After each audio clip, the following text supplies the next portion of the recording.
दिल्ली विश्वविद्यालय में बदले हुए नियम के तहत छात्रों को एडमिशन मिलेगा। तमाम तरीके से इस बार नियमों में बदलाव होने जा रहे हैं। वहीं इस पूरे मामले को लेकर एनएसयूआई की किस तरीके से तैयारी है, किस तरीके से छात्रों की मदद कर रहे हैं, हमारे साथ बात करने के लिए एनएसयूआई दिल्ली प्रदेश अध्यक्ष कुणाल सहरावत हैं। हाँ कुणाल, इस बार दिल्ली विश्वविद्यालय में बदले हुए नियम के तहत एडमिशन हो रहा है। प्रवेश परीक्षा के बाद छात्रों का एडमिशन हो, एनएसयूआई किस तरीके से छात्रों की मदद कर रही है? देखो, सबसे पहले तो मैं बताना चाहता हूँ कि जिस तरीके से पहले दिल्ली यूनिवर्सिटी में एडमिशन होते थे, उसकी प्रक्रिया और अब की बार जो दिल्ली यूनिवर्सिटी ने प्रक्रिया की है, बिल्कुल अलग है।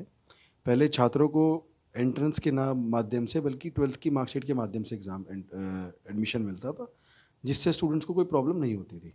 बट अगर हम अब की बार बात करें तो इन्होंने एक नई सीयूसेट चीज़ लेके आए हैं दिल्ली यूनिवर्सिटी के अंदर बच्चों के लिए, जो बिल्कुल ही अलग है। जो सबसे बड़ी बात ये है कि बनाने वाले दिल्ली यूनिवर्सिटी के टीचरों को भी सीयूसेट के बारे में पूरा जानकारी नहीं है कि क्या इसकी प्रक्रिया है, कैसे एडमिशन होता है।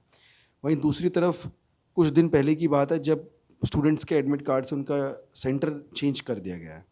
तो ये बड़ी परेशानी का खेल तो स्टूडेंट्स के लिए है, बट लड़ाई ये है कि उनको प्रॉब्लम आगे एडमिशन में ना आए। तो उसके लिए हमने, जैसे लास्ट ईयर अगर हम बात करें, हमने एक हेल्पलाइन नंबर जारी किया था एनएसयूआई ने, जो हमने लास्ट ईयर भी किया था। उस नंबर के तहत हम उसको इस बार भी चालू करेंगे, और उस नंबर को पूरे देश के अंदर, हर स्टेट के अंदर उस नंबर को हम सभी 12th के बच्चों तक पहुंचाएंगे, जिससे कि उसे अगर कोई भी सीवी सेट से जानकारी अगर चाहिए होगी तो उस माध्यम से वो ले सकता है। हाँ, ये बड़ा चैलेंजिंग काम रहेगा, क्योंकि एक स्टूडेंट्स को 12वीं की वेटेज कोई वो नहीं है। मैं तो उनको सिर्फ एक एंट्रेंस का जो रिजल्ट आने वाला है उसके तहत उसको एडमिशन मिलेगा। तो उसके लिए हमने एक हेल्पलाइन नंबर का, जैसे पिछली बार किया था वैसे ही हम इस बार करेंगे। बट ये जो सीवी सेट दिल्ली यूनिवर्सिटी ने, जो सेंट्रल गवर्नमेंट ने जो किया, इसका हम पूरा विरोध करते हैं, क्योंकि ये स्टूडेंट्स के लिए बिल्कुल एक पॉइंट तक नहीं है। कुछ महीने के अंदर इन्होंने डिक्लेयर किया उसको, फिर आप एक सेंटर चेंज कर रहे हो स्टूडेंट्स के लिए। और ये बात हमें आज माननी पड़ेगी कि दिल्ली यूनिवर्सिटी में पढ़ने वाला छात्र वो हर देश से आता है, और वो एंट्रेंस देने के बाद अगर हम किसी और स्टेट की बात करते हैं, यूपी बिहार की, तो वहाँ पे तो ये प्रॉब्लम भी है कि वहाँ पे लोगों के पास फ़ोन, नेट, ये सब भी चीज़ें नहीं हैं। तो अगर हम उसकी बात करें तो उसको अगर एडमिट कार्ड वो ना देखे अपना, जिस व्यक्ति ने अगर साइबर कैफ़े से जाके अपना एडमिट कार्ड डाउनलोड किया है, और वो जाके अगर उस सेंटर पे पहुंचा भी होगा, तो उसके लिए बड़ी परेशानी की बात है कि वो कैसे अगला सेंटर देखेगा। हाँ, कुणाल, लेकिन अमूमन तो आप लोग कहते थे ना कि जो एडमिशन में जो खामियाँ हैं, उन खामियों को दूर किया जाए। एक पर्टिकुलर बोर्ड या पर्टिकुलर स्टेट के छात्रों को डीयू में एडमिशन मिल जाता था। आप लोग उस पर भी सवाल उठाते थे, और आज जब इस तरीके से चीज़ें होने लगी तो आप करोगे गलत है? नहीं, हमने कभी भी इस चीज़ का वो नहीं किया। हम कहते हैं दिल्ली यूनिवर्सिटी में सभी स्टूडेंट्स का पढ़ने का अधिकार है, हर बोर्ड से आए हुए बच्चे का पूरा अधिकार है। और क्या नाम है, प्रॉपर एक चैनल के तहत जैसे दिल्ली यूनिवर्सिटी में एडमिशन होता है, उसका हम पूरा पहले भी हमने समर्थन किया, हम आगे भी करते। बट एक आप एक नई प्रक्रिया लेके आ रहे हो दिल्ली यूनिवर्सिटी के अंदर सी सेट नाम से, और उसके बाद आप स्टूडेंट्स के ऊपर ये चीज़ थोपते हो कि आपकी 12th की वेटेज कुछ नहीं है, और उसके बाद उसका एंट्रेंस का सिलेबस की अगर मैं बात करूँ तो बिल्कुल अलग है वो। इस चीज़ की क्या यूनिवर्सिटी शॉर्टी लेती है कि जो एंट्रेंस आने वाले टाइम पे होने वाले हैं, जो भी हो गए हैं, जो होने वाले हैं, अगर किसी भी एंट्रेंस की अगर हम बात करें, किसी सब्जेक्ट के अंदर अगर कोई सवाल ऐसे आए जो बिल्कुल उसके 12th में उसने ना पढ़े हो, क्या दिल्ली यूनिवर्सिटी और क्या सेंट्रल गवर्नमेंट इस चीज़ का जिम्मेवारी लेती है कि उन स्टूडेंट्स को प्रमोट करेंगे, उन सबके नंबर किस बेसिस पे लगाएंगे? और मैं आज आपको ये बात बताना चाहता हूँ कि जब एडमिशन की बात आएगी, तब वो यूनिवर्सिटी वाले स्टूडेंट्स को नकार दिए जाएंगे, और उनको यूनिवर्सिटी के तहत से भगाया भी जाएगा कि आपके नंबर कम है, इसलिए सो एंड सो चीज़ें, ये पॉलिसीज़ हैं जिसके तहत आपका एडमिशन नहीं होता है। अगर आपको सीवी सेट लॉन्च करना था तो उसको एक साल पहले लॉन्च करना था, जिससे कि आप उसको सबसे पहले अपने टीचरों को, जिन्होंने एडमिशन करना है बच्चों का, उनको ये चीज़ समझ में आए। ठीक है, आप एडमिशन के नए तरीके का विरोध कर रहे हैं, लेकिन विश्वविद्यालय में एडमिशन के बाद जो छात्रों की समस्या आएगी हॉस्टल की, उस समस्या को लेकर आप लोग हमेशा कहते रहे, होस्ट विश्वविद्यालय प्रशासन से मांग करते रहे कि हॉस्टल निर्माण हो, हॉस्टल में अलॉटमेंट छात्रों की हो।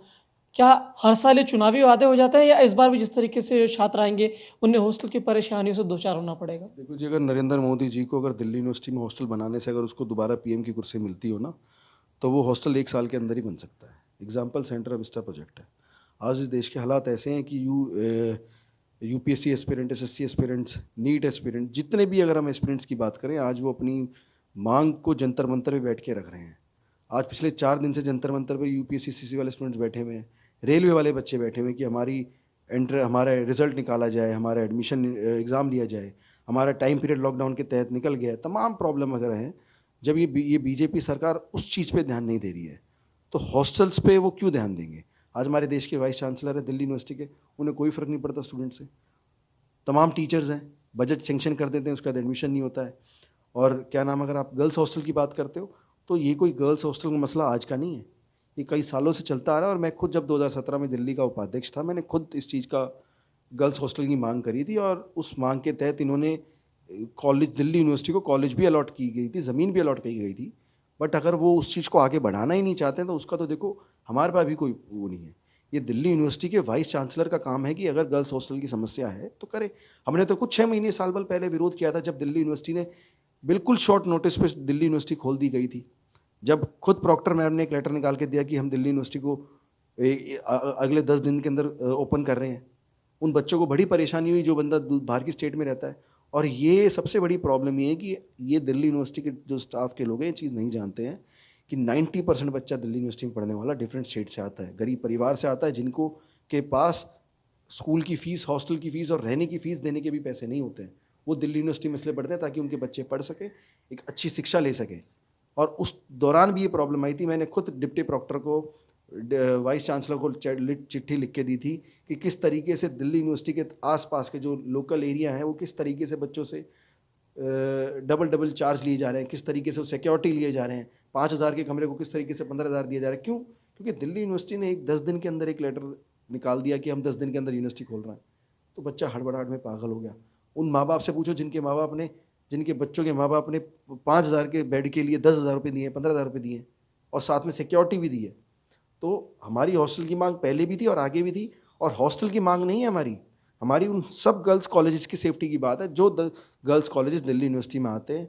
जो एक गर्ल्स कॉलेज लक्ष्मीबाई कॉलेज का आपको इंसिडेंट भी पता होगा, किस तरीके से दिल्ली यूनिवर्सिटी के अंदर लक्ष्मीबाई कॉलेज के अंदर एक बहन के ऊपर एक पंखा गिरता है और उसके बाद उसको चोट आती है, और फिर उसके बाद उसको 15 दिन तक, 20 दिन तक, उसके महीने तक उनकी फैमिली वालों को उस लक्ष्मीबाई कॉलेज के प्रिंसिपल की वजह से उनको जो टर्म्स एंड पॉलिसी फुलफिल होने के लिए हुई थी उसके इलाज की, वो भी नहीं हुई। उसके बाद हमारे जब NSY के स्टूडेंट उस कॉलेज के अंदर गए, उन्होंने प्रदर्शन किया। जब उस कॉलेज के प्रिंसिपल को मांग करी तब जाके उसके फैमिली वालों को उसकी हो रही लड़ाई। ये नहीं है कि पंखा गिरा, लड़ाई नहीं है उस लड़की को चोट मिली है, लड़ाई ये नहीं है कि कॉलेज से एक चीज़ मिल गई, लड़ाई ये है कि जब वाइस चांसलर अपने कमरे में 3 सिक्योरिटी के बाद रह सकता है दिल्ली यूनिवर्सिटी के अंदर, ये मैं झूठ नहीं बोल रहा हूँ, आप जाके चेक कर सकते हो। अगर आपको वाइस चांसलर से मिलना है तो 3 गेट होंगे, 3 गेटों को पार करने के बाद आप वाइस चांसलर से मिल सकते हो। जब वाइस चांसलर के पास इतनी सिक्योरिटी, इतने ताम झाम में वो रह सकता है, तो क्या दिल्ली यूनिवर्सिटी में पढ़ने वाला बच्चा जो तमाम कॉलेजेस के अंदर है, क्या वाइस चांसलर की ये ड्यूटी नहीं पड़ती कि हर कॉलेज के अंदर, मैं इस चीज़ की भी इंस्पेक्शन कर रहा हूँ, क्या हर कॉलेज के अंदर लाइट पंखे चलते ही नहीं चलते? आज दिल्ली यूनिवर्सिटी के अंदर 90 कॉलेजेस ऐसे हैं जिनके कॉलेजों में क्लासों में पंखे नहीं चल रहे, जिनके क्लास आज भी 50 साल जैसे पहले थे वैसे आज हैं, और बजट भी मिलता है, सब चीज़ मिलती हैं। इनके पास इन्हें मौके मिलने चाहिए कि हर साल किस तरीके से हम फीस बढ़ाएं कॉलेजेस की, किस तरीके से हम बजट के अंदर कटौती करके स्टूडेंट से फीस ली जाए। कुणाल, एक बात आपने कही कि रूम रेंट की बात, रूम रेंट कंट्रोल एक्ट को लेकर आप लोग भी सड़कों पर उतरे, लेकिन अभी तक उसका कोई समाधान होते दिखाई नहीं पड़ रहा है। अब आप क्या करें, क्योंकि आने वाले दिनों में फिर नए सत्र की शुरुआत भी हो जाएगी। देखो, रूम रेंट की बात नहीं, मैंने आपको थोड़ी देर पहले भी एक बात बताई कि ये भाजपा सरकार को जिस चीज़ से इनकी गद्दी इन्हें मिलती हो, ये उसी चीज़ का समर्थन करेंगे। आज अगर इन्हें ये लगता हो कि बच्चों के रूम कंट्रोल करने से हमें यूथ का वोट मिलेगा, तो नरेंद्र मोदी जी और अमित शाह जी मिलके इस देश के अंदर उनकी भी रेंट को कंट्रोल कर देंगे। ये मैटर करता है कि जिस तरीके से वहाँ विधायक, काउंसलर जो वहाँ के हैं, लोकल एरिया के लोग हैं, ये उनका वो बनता है। केजरीवाल जो अपने मॉडल की बात करता है कि शिक्षा हमने बेहतर करी है, वो चीज़ की है। मैं उस केजरीवाल जी से ये पूछना चाहता हूँ कि आपने किस चीज़ की शिक्षा बेहतर करी है? अगर आपने 2 स्कूल सरकारी कॉलेजों को अगर ठीक भी किया है, तो जो बच्चा वहाँ से 12वीं करने के बाद जाएगा वो किस कॉलेज में पढ़ने जाएगा? जिस कॉलेज में जहाँ पे उसको तमाम रेंट की प्रॉब्लम होने वाली है, तमाम उस कॉलेज के अंदर पढ़ने की दिक्कत है। मैं खुद दिल्ली यूनिवर्सिटी का स्टूडेंट हूँ, मैंने मोतीलाल से ग्रेजुएशन करी है, मैं लॉ फैकल्टी का भी स्टूडेंट हूँ। मुझे खुद पता है किस तरीके से क्लासेस के अंदर किस तरीके से पंखे चलते हैं, हमारे स्टूडेंट्स उसकी जवाब भी देते हैं। बट लड़ाई ये आती है कि स्टूडेंट्स दिल्ली यूनिवर्सिटी के अंदर पढ़ने आता है या फिर एप्लीकेशन लगाने आता है कि नहीं जी मेरी क्लास के पंखे नहीं चल रहे, मेरी क्लास की लाइट नहीं चल रही है, मेरे को टीचर नहीं पढ़ाती, मेरा वाटर कूलर काम नहीं कर रहा, ये काम करो। जब आपको किसी कॉलेज का प्रिंसिपल बनाया, जब आपको दिल्ली यूनिवर्सिटी का प्रॉक्टर बनाया है, या आपको एडमिन का हेड बनाया है, या वाइस चांसलर बनाया है, जब आपको इन सब चीज़ों की तनख्वाह हमारे पैसों से दी जाती है, तो आपका इस चीज़ का भी अधिकार बनता है कि आपको ये सब चीज़ें भी आप कॉलेजेस के अंदर करें। कैंपस में एक यू स्पेशल नाम की बस चला करती थी, लेकिन वो बस अब सड़क से नदारद हो गई। सर वो कांग्रेस के टाइम पे चलती थी। अब कांग्रेस की सरकार ले आओ, देश के अंदर यू स्पेशल बस नहीं। जो मांग कांग्रेस पहले भी करती आई है और जिन वादों को कांग्रेस ने हर स्टेट के अंदर पूरा भी किया है, हम as a student, as a NSUI state president, मैं कहता हूँ कि हर स्टेट के अंदर जो वादे कांग्रेस पार्टी ने किए थे, जिन वादों को इस बीजेपी सरकार और केजरीवाल सरकार ने ख़त्म किया, उनको हम वापस चलाएंगे। रही बात यू स्पेशल बस की, तो देखो जी, बंद, आप ये देखो कि बंद क्या क्या हुआ। ये कहते हैं 70 साल, ये 70 साल, इन्हें ये चीज़ खुद एहसास होनी चाहिए कि 70 साल जो आप बातें करते हो, जो वादे आप कहते हो, उन 70 साल में ही दिल्ली यूनिवर्सिटी की यू स्पेशल बस, जो आपने भी सवाल किया कि पहले यू स्पेशल बस करती, उसका मैं आप जवाब दे रहा हूँ कि 70 साल पहले के अंदर दिल्ली यूनिवर्सिटी में स्कूलों के लिए यू स्पेशल बस चलती थी।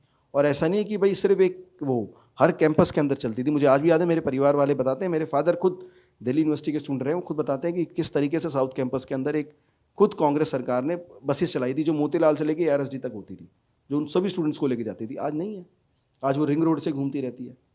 और कुछ दिन पहले खुद एक कांग्रेस के लीडर थे हमारे अभिषेक दत्त जी, जो काउंसलर हैं और अभी सेक्रेटरी हैं, उन्होंने खुद एक एरिया में जाके पर्दाफाश किया कि किस तरीके से इस केजरीवाल सरकार ने किस तरीके से नई बसों को लाके पुरानी बसों को किस तरीके से वह खंडर में डाला हुआ है, और वो चलने लायक है या नहीं चलने लायक है, उनको डिस्पोज ऑफ करना चाहिए, परंतु वहाँ पे उनको खड़ा करके उनके सामानों को बेचा जा रहा है। तो इसका कोई नहीं है, इन दोनों सरकारों को कोई मतलब नहीं है, इन्हें सिर्फ अपनी गद्दी से मतलब है। चाहे इस देश में भुखमरी आती हो, चाहे गरीबी आती हो, चाहे बच्चे को नौकरी मिले या ना मिले, कोई फर्क नहीं पड़ता। तो आप सरकार और विश्वविद्यालय प्रशासन से मांग करें कि यू स्पेशल बस दोबारा चले, जिससे कि छात्रों को सहूलियत हो अपने कैंपस तक पहुंचने में। देखो जी, हमारे मैनिफेस्टो में हर बार रहती है, हमारी लास्ट टाइम भी मैनिफेस्टो में रही थी, और हमारी इस बार भी आने वाले डिस्ट्रिक्ट इलेक्शन अगर हो या ना हो, हमें उससे मैटर नहीं करता। हमारा मैटर ये है कि अगर हम स्टूडेंट्स के लिए बने हैं तो हमें उस चीज़ की मांग रखनी है, और हमारी मांग रहेगी अगर जिस तरीके से फुल फ्लैज अगर कॉलेजेस सारे खुल जाते हैं, क्लासेस दोबारा शुरू हो जाती है, एडमिशन प्रोसेस आपको भी पता होगा बहुत डिले हो गया, तो हमारी मांग इसकी पूरी रहेगी, यू स्पेशल बसों को चलाया ना जाए बल्कि बढ़ाया जाए, जिससे कि स्टूडेंट्स को उसमें राहत मिले। हाँ, एक और बात सामने आ रही है कि इस बार हो सकता है कि फीस में बढ़ोतरी होगी। फीस बढ़ोतरी को लेकर एनएसयूआई का क्या स्टैंड होगा? देखो जी, ये कोई पहली बार नहीं हो रहा है, मैंने अभी भी बताया, फीस का तो इनका एक मजाक है। ये क्या है, माननीय नरेंद्र मोदी जी को मतलब है कि सांसदों की सैलरी बढ़नी चाहिए। मनीष सिसोदिया ने कल एक बयान, कुछ दिन पहले का बयान है, जिसमें उन्होंने कहा कि हमने विधायकों की सैलरी बढ़ा दी है दिल्ली के अंदर। अब ये जनता को देखना है, ये उन बच्चों को देखना है कि किस तरीके से एक विधायक जो एक गद्दी पे बैठता है और उसके बाद उस गद्दी पे बैठ के ना जाने कितने खर्चों से वो अपना घर और अपने धंधे को चलाता है। कुछ ही विधायक हैं, अगर हम बात करें, जो स्वयं इस देश की सेवा करने पे लगाते हैं, उसकी सैलरी बढ़ाने पे लगे हुए हैं, जिस सैलरी से उसको कोई मतलब नहीं है।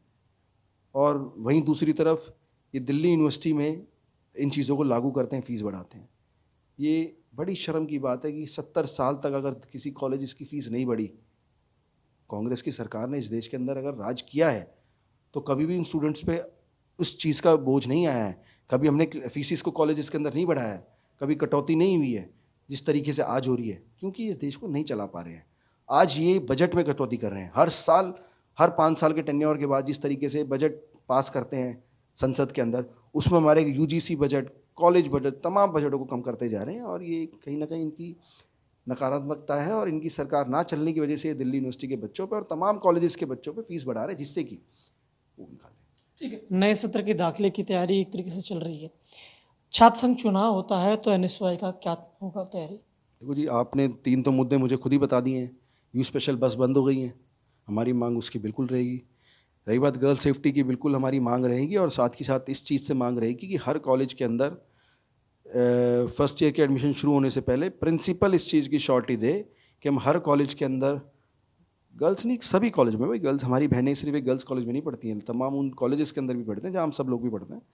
ये प्रिंसिपल श्योरिटी दें उन बच्चों को कि जब आप इस कॉलेज के अंदर आओगे एज अ फ्रेशर, और जो भी पढ़ रहे हैं, हम आपको इस चीज़ की श्योरिटी देते हैं कि हमारे हर क्लासेस, हर कॉलेजेस के अंदर, हर क्लासरूम के अंदर आपको जो जो सहूलियत मिल सकती है वो हम देंगे। और सबसे बड़ा जो ये पंखे का एक छोटा सा इशू था जो लक्ष्मीबाई के अंदर हुआ है, ये छोटा नहीं है, किसी की जान भी जा सकती थी।